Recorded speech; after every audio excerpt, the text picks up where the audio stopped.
بسم اللہ الرحمن الرحیم۔ السلام علیکم ناظرین، پہلے کے زمانے میں ایک نیک بادشاہ تھا۔ ایک مرتبہ بادشاہ اپنے وزیروں کے ساتھ سیر کے لیے نکلا۔ جنگل کے قریب ڈیرے ڈالے گئے۔ جب کھانا کھانے کا وقت ہوا تو دسترخوان بچھایا گیا۔ اتنے میں بادشاہ نے دیکھا کہ ایک بہت بڑے درخت پر ایک بندر بیٹھا ہوا سب کچھ خاموشی کے ساتھ دیکھ رہا ہے۔ اس میں بندروں والی کوئی بھی حرکت نہیں تھی۔ بادشاہ نے کہا کہ تھوڑا سا کھانا اس بندر کے سامنے بھی ڈال دو۔ نوکروں نے تھوڑا سا کھانا بندر کے سامنے ڈال دیا۔ بندر پیڑ سے نیچے اتر کر آیا اور ایک ٹھیکری لے کر کوئلے سے کچھ لکھا۔ پھر بندر نے وہ ٹھیکری بادشاہ کو دے دی۔ اس ٹھیکری پر لکھا ہوا تھا، میں ایسے کھانے نہیں کھاؤں گا، بلکہ جیسا دسترخوان بادشاہ کے لیے لگایا گیا ہے بالکل ویسا ہی دسترخوان میرے لیے بھی لگایا جائے۔ بادشاہ کو یہ دیکھ کر بڑی حیرانی ہوئی۔ بادشاہ نے حکم دیا کہ اس کے لیے بھی ایسا ہی دسترخوان لگواؤ جیسا کہ میرے لیے لگایا گیا تھا۔ اس کے بعد بندر درخت سے نیچے اتر کر آیا اور کھانا کھا کر پھر سے درخت کے اوپر چڑھ گیا۔ اچانک سے آسمان پر کالے رنگ کے بادل چھا گئے۔ نوکروں نے جلدی جلدی سارا سامان سمیٹا۔ بادشاہ نے نوکروں سے کہا کہ ایک ٹاٹ کا ٹکڑا بندر کے سامنے رکھ دو، کہیں وہ بھیگ نہ جائے۔ نوکروں نے ٹاٹ کا ٹکڑا بندر کے سامنے لا کر رکھ دیا۔ بندر نے پھر ٹھیکری پر کچھ لکھا اور بادشاہ کو دے دیا۔ اس پر لکھا تھا، جیسا خیمہ بادشاہ کے لیے لگایا گیا ہے ویسا خیمہ میرے لیے بھی لگایا جائے، تب میں آؤں گا۔ بادشاہ کے کہنے پر ویسا ہی خیمہ بندر کے لیے لگایا گیا۔ اتنے میں بارش شروع ہو گئی۔ وہ بندر درخت سے نیچے اتر کر اپنے خیمے میں چلا گیا۔ کچھ دنوں کے بعد جب بادشاہ واپس جانے لگا تو بادشاہ نے نوکروں سے کہا، جاؤ اور بندر سے پوچھ کر آؤ کیا وہ ہمارے ساتھ جانے کے لیے تیار ہے۔ بندر نے پھر ٹھیکری پر کچھ لکھا، جیسا ہاتھی بادشاہ کے لیے تیار کیا گیا ہے ویسا ہاتھی میرے لیے تیار کیا جائے، تب میں جاؤں گا۔ بادشاہ بندر کے اندر دلچسپی لینے لگا اور اس کے لیے بھی اپنے جیسی سواری تیار کروائی۔ جب محل کے پاس پہنچے تو بادشاہ نے حکم دیا، جو خیمے نوکروں کے لیے ہیں ان میں سے ایک خیمہ بندر کو بھی دیا جائے۔ لیکن بندر نے پھر سے لکھ کر دیا، جیسا محل بادشاہ کے لیے ہے ویسا محل میرے لیے بھی بنوایا جائے، پھر میں وہاں رہوں گا، ورنہ میں واپس جنگل میں چلا جاؤں گا۔ بادشاہ کے پاس ایک اور محل بھی تھا جہاں وہ بہت کم جایا کرتا تھا۔ وہ محل بندر کو دے دیا گیا۔ بادشاہ کی بیوی اور نوکروں کو بندر سے بہت زیادہ چڑ ہو گئی۔ ادھر بندر نے بادشاہ کے محل میں بھی آنا جانا شروع کر دیا۔ بندر مقدمے بہت ہی غور سے سنتا۔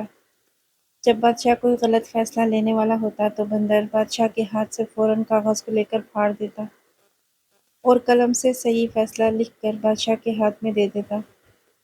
شروع میں تو بادشاہ کو بہت غصہ آیا، لیکن پھر بادشاہ سمجھ گیا کہ بندر کی وجہ سے وہ بہت ساری غلطیوں سے بچ گیا ہے۔ بادشاہ کی ایک خوبصورت بیٹی تھی۔ بادشاہ اپنی بیٹی سے دل و جان سے محبت کرتا تھا۔ بندر کو دیکھنے کا شوق بادشاہ کی بیٹی کو بھی پیدا ہو گیا۔ ایک دن شہزادی اپنی سہیلیوں کے ساتھ بندر کو دیکھنے کے لیے آئی۔ جب بندر نے شہزادی کو دیکھا تو اسے گھورنے لگا۔ شہزادی بندر کے ڈر سے محل کے اندر بھاگ گئی۔ اس کے بعد سے یہ ہونے لگا، شہزادی جب بھی بن سنور کر اپنا چہرہ آئینے میں دیکھتی تو پیچھے سے بندر کا چہرہ نظر آ جاتا۔ پتہ نہیں کیسے بندر اس کمرے میں گھس جاتا۔ ایک دن بندر نے پرچی میں کچھ لکھ کر شہزادی کے ہاتھ میں تھمایا۔ اس میں لکھا ہوا تھا، کیا تم میرے ساتھ شادی کرو گی؟ یقین کرو میں بھی بہت خوبصورت ہوں۔ شہزادی جانتی تھی کہ یہ تہذیب مند بندر ہے، مجھے کوئی نقصان نہیں پہنچائے گا۔ دھیرے دھیرے شہزادی کو بندر سے ہمدردی ہو گئی۔ بندر اس کی بیٹی کے کمرے میں آتا جاتا، بادشاہ کی بیٹی کے کمرے میں آتا جاتا۔ یہ بات بادشاہ کو اچھی نہ لگی۔ بادشاہ نے بندر سے کہا، دیکھو میں نہیں جانتا تم کون ہو، میں تمہاری ہر بات کو مانتا ہوں، تمہیں اپنی برابری کا درجہ دیا، شاید کوئی دوسرا بادشاہ تمہارے ساتھ ایسا نہ کرتا۔ اب تم نے میری بیٹی کو پریشان کرنا شروع کر دیا ہے، یہ بات مجھے ذرا بھی اچھی نہیں لگی۔ اس سے پہلے کہ میں کوئی سخت قدم اٹھاؤں تم باز آ جاؤ۔ بندر جھٹ سے محل سے کاغذ اور قلم لے کر آیا اور کچھ لکھ کر بادشاہ کو دے دیا۔ اس میں لکھا تھا، میں آپ کی بیٹی سے شادی کرنا چاہتا ہوں اور میں آپ کو یقین دلاتا ہوں میں آپ کی بیٹی کو ہمیشہ خوش رکھوں گا۔ بادشاہ یہ پڑھ کر ہکا بکا رہ گیا کہ اپنی پھول جیسی شہزادی کی شادی اس بندر سے یہ کیسے کرے گا، یہ کبھی نہیں ہو سکتا۔ بادشاہ نے کہا، یہ میری زندگی میں نہیں ہو سکتا۔ بندر نے لپک کر بادشاہ کی کمر سے تلوار نکالی اور کہنے لگا، اگر آپ کی زندگی میں ایسا نہیں ہو سکتا تو مرنے کے لیے تیار ہو جائیے، میں آپ کو مار کر آپ کی بیٹی سے شادی کر لوں گا۔ آپ میرے محسن ہیں، آپ نے مجھے اس محل میں رکھا، میرے کھانے پینے کا انتظام کیا، میں آپ کو مار کر اپنے ہاتھ آپ کے خون سے رنگنا نہیں چاہتا۔ بادشاہ نے جب اپنی موت کو سامنے دیکھا تو کہنے لگا، اچھا مجھے تھوڑا سوچنے کا موقع دو۔ بادشاہ اپنے محل واپس آ گیا۔ وہ بہت پریشان ہوا، ایک طرف بیٹی تھی اور دوسری طرف اس کی اپنی جان۔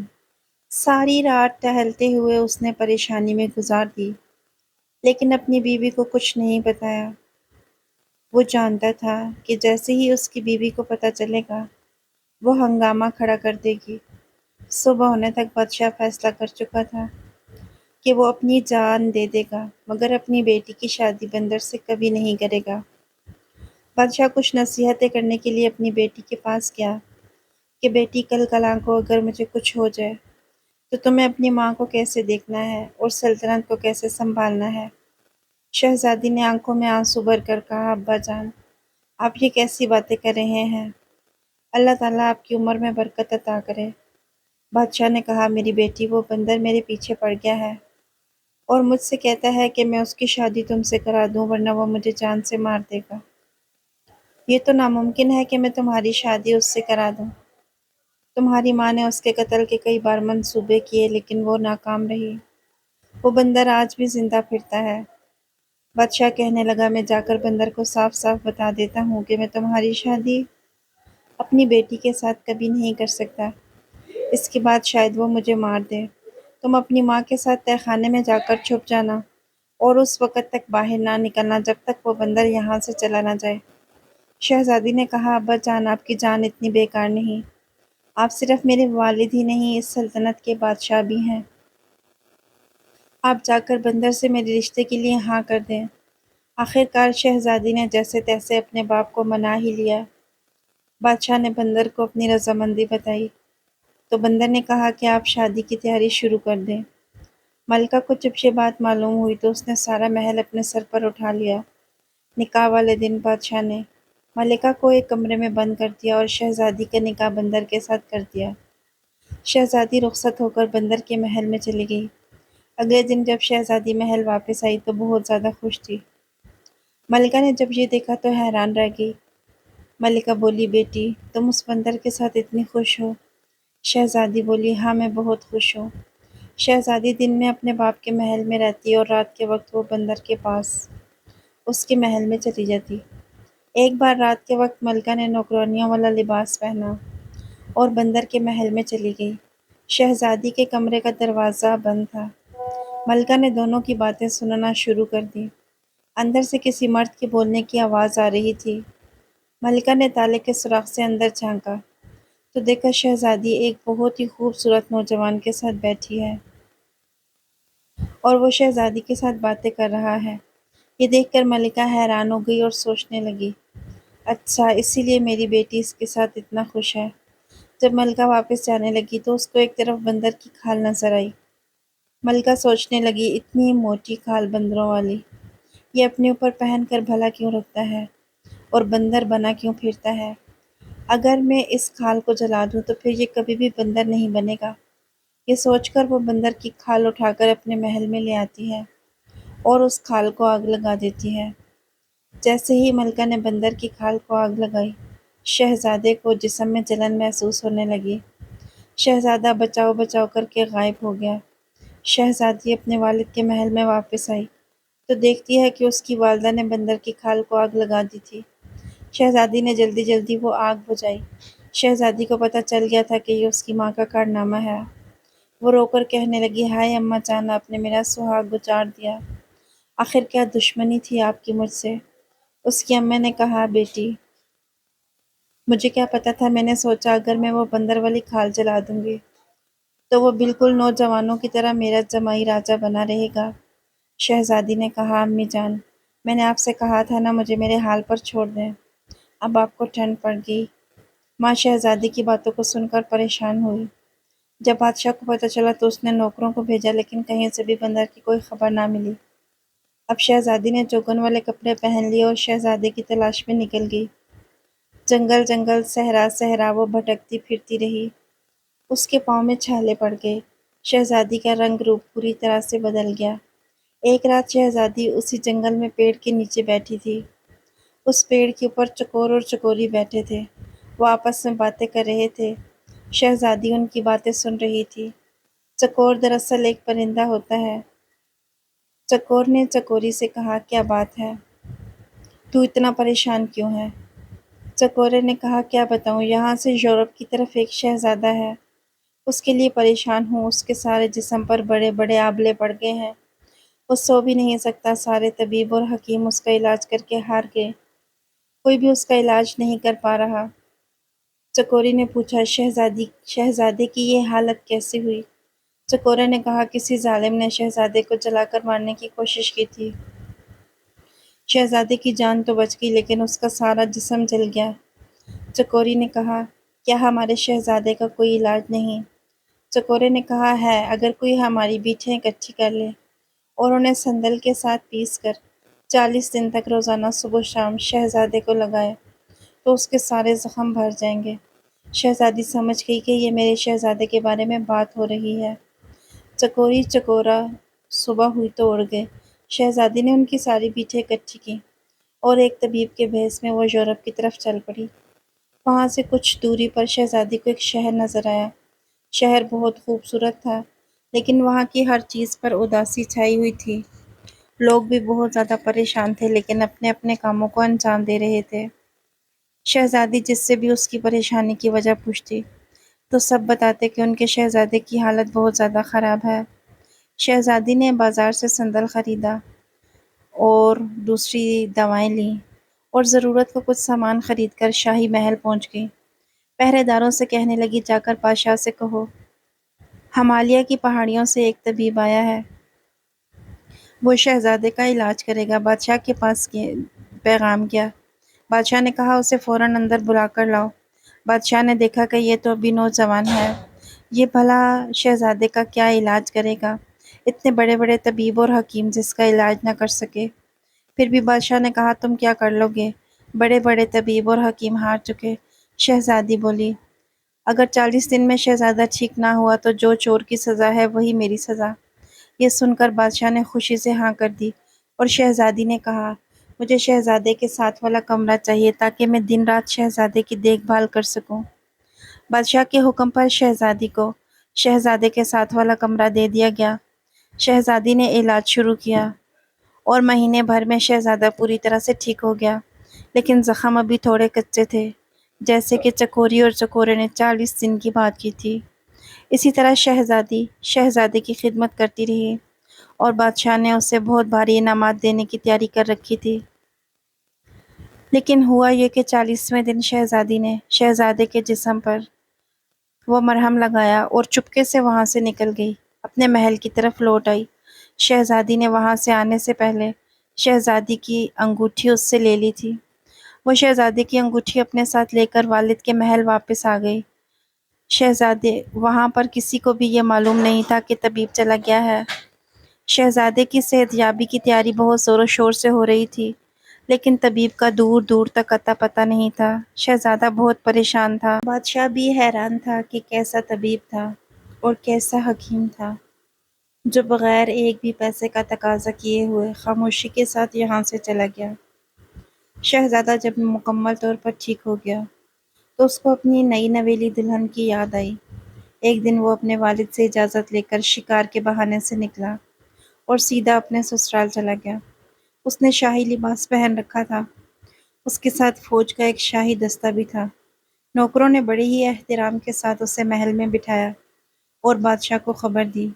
بادشاہ بیٹی کے غم میں وقت سے پہلے ہی بوڑھا ہو چکا تھا۔ شہزادے نے بڑے ہی ادب سے بادشاہ کو سلام پیش کیا۔ بادشاہ نے کہا بیٹا تم کون ہو، کہاں سے آئے ہو؟ شہزادے معلوم ہوتے ہو لیکن میں تمہیں جانتا نہیں، میں نے اس سے پہلے تمہیں کبھی نہیں دیکھا۔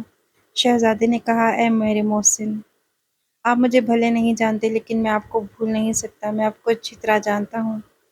میں وہی بندر ہوں جس کو آپ نے اپنی برابری کا درجہ دیا تھا، اپنے محل میں رکھا، کھلایا پلایا اور اپنی بیٹی کے ساتھ میری شادی کی۔ بادشاہ نے خوشی اور حیرت سے پوچھا بیٹا یہ کیسے ممکن ہے؟ شہزادے نے کہا میں آپ کو اپنی کہانی بعد میں بتاؤں گا، پہلے بتائیے میری دلہن کہاں ہے؟ بادشاہ نے کہا بیٹا وہ تمہارے جانے کے بعد اسی محل میں اکیلی رہتی ہے۔ شہزادہ وہاں پر گیا خوشی سے بھاگے ہوئے، محل کے اندر گیا تو شہزادی غم کی تصویر بنے بیٹھی تھی، پھول سا چہرہ مرجھایا ہوا تھا۔ شہزادے کو اپنے سامنے دیکھ کر شہزادی کو یقین ہی نہ آیا۔ شہزادے نے کہا ہاں شہزادی تمہاری محبت مجھے یہاں کھینچ لائی، تمہاری ماں نے تو مجھے مارنے میں کوئی کسر نہ چھوڑی، میرا سارا جسم بڑے بڑے آبلوں سے بھر گیا تھا، بچنے کی کوئی امید نہ تھی۔ شہزادی نے کہا بھلا پھر تم کیسے ٹھیک ہوئے؟ شہزادے نے اسے بتایا کہ اس طرح۔ شہزادی نے پوچھا اچھا تو پھر آپ نے اس حکیم کو مالا مال کر دیا ہوگا؟ شہزادے نے کہا حیرت کی بات ہے، اس نے کچھ بھی نہیں لیا سوائے میری ایک انگوٹھی کے، اور وہ حکیم وہاں سے چپ چاپ چلا گیا۔ شہزادی نے اسے وہ انگوٹھی دکھاتے ہوئے پوچھا کیا یہی آپ کی انگوٹھی ہے؟ شہزادے نے کہا ہاں، لیکن یہ تمہارے پاس کیسے آئی؟ شہزادی نے کہا کیونکہ وہ طبیب کوئی اور نہیں میں ہی تھی۔ پھر شہزادی نے اسے پوری کہانی سنائی۔ شہزادی نے کہا میری ماں آپ کی دشمن نہیں تھی، جب میری ماں نے آپ کو انسان بنے ہوئے دیکھا تو اس نے بندر کی کھال کو جلا دیا کہ نہ کھال ہوگی اور نہ آپ دوبارہ بندر بنیں گے۔ شہزادی بولی غلطی آپ کی بھی ہے کہ آپ نے مجھے کبھی بندر بننے کی وجہ نہیں بتائی، ورنہ میں اس کھال کو اپنی جان سے زیادہ حفاظت کے ساتھ رکھتی۔ شہزادے نے کہا دراصل مجھے یہ ساری باتیں بتانے کا کبھی موقع نہیں ملا، تقریباً 1 سال پہلے کی بات ہے، میں شکار کے لیے نکلا، میرے ساتھ نوکر بھی تھے، جنگل میں مجھے ایک ہرن نظر آیا، میں نے اس پر تیر چلایا، وہ ہرن میری آنکھوں سے اوجھل ہو گیا، پھر میں اتنا آگے نکل گیا کہ جو لوگ میرے ساتھ تھے سب کے سب پیچھے رہ گئے، میں اپنے ساتھیوں سے بچھڑ چکا تھا۔ میں نے دیکھا صحرا کے پاس ایک بزرگ تھے، ان کے قریب ایک 10-12 سال کا بچہ تھا، وہ بزرگ رو رہے تھے، اس بچے کی ٹانگ سے خون بہہ رہا تھا، وہ بزرگ رو رو کر اس شخص کو بددعائیں دیتے جا رہے تھے جس نے اس بچے کی ٹانگ پر تیر مارا تھا۔ مجھے دیکھ کر بزرگ نے غصے سے کہا تم انسان ہو یا بندر ہو، تمیز تو تمہیں چھو کر بھی نہیں گزری۔ ان کے یہ کہنے کی دیر تھی میں فوراً انسان سے بندر کی شکل میں تبدیل ہو گیا۔ بزرگ نے کہا تو جنگل جنگل بھٹکتا پھرے گا، تجھے کہیں بھی ٹھکانہ نہیں ملے گا۔ ان کی بددعا اور اپنی اس حالت سے میں بہت پریشان ہوا، میں نے ان کے پاؤں پکڑ لیے اور ان سے معافی مانگنے لگا۔ میری اس حالت کو دیکھ کر اس بچے کو مجھ پر ترس آ گیا، اس نے اپنے دادا جان سے کہا دادا جان جب انسان اپنی غلطی کو مان لے تو اسے معاف کر دینا چاہیے۔ بزرگ نے کہا کہ تمہاری وجہ سے میں اپنی بددعا کو واپس تو نہیں لے سکتا لیکن اس سے کم کر سکتا ہوں، 1 سال تو یہ بندر ہی رہے گا، لیکن جب کوئی لڑکی اس سے ہمدردی کرتے ہوئے شادی کے لیے تیار ہو جائے گی تب یہ اپنی اصلی حالت میں واپس لوٹے گا۔ اگر 1 سال سے پہلے تمہاری شادی ہو گئی تو صرف اپنی بیوی کے سامنے ہی انسان کی شکل میں آ سکے گا۔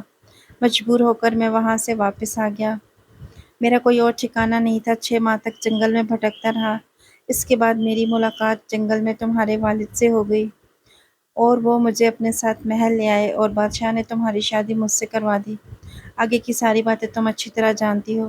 شہزادی کی بات سن کر سبھی بہت زیادہ خوش ہوئے، ملکہ اور بادشاہ نے بھی سب گفتگو سن لی تھی۔ پھر ملکہ نے شہزادے سے معافی مانگ لی، شہزادے نے ملکہ کو معاف کر دیا۔ بادشاہ نے کہا ہمارا کوئی بیٹا نہیں، اب تم ہمارے پاس رہو گے۔ شہزادی نے کہا ابھی تو مجھے اپنی دلہن کو لے کر اپنے محل جانا ہے اپنے والد سے ملوانے کے لیے، لیکن میں آپ سے وعدہ کرتا ہوں میں آپ کا ہاتھ بٹانے ضرور آتا رہوں گا۔ اس کے بعد شہزادہ اپنی دلہن کو ساتھ لے کر اپنے والد کے پاس چلا گیا اور دونوں ہنسی خوشی اپنی زندگی کو گزارنے لگے۔ ناظرین کرام آج کی کہانی آپ کو کیسی لگی کمنٹ باکس میں ضرور بتائیے گا۔ مزید ایسی اچھی ویڈیوز سننے کے لیے چینل کو سبسکرائب کیجیے گا۔ اگلی ویڈیو تک کے لیے اللہ حافظ۔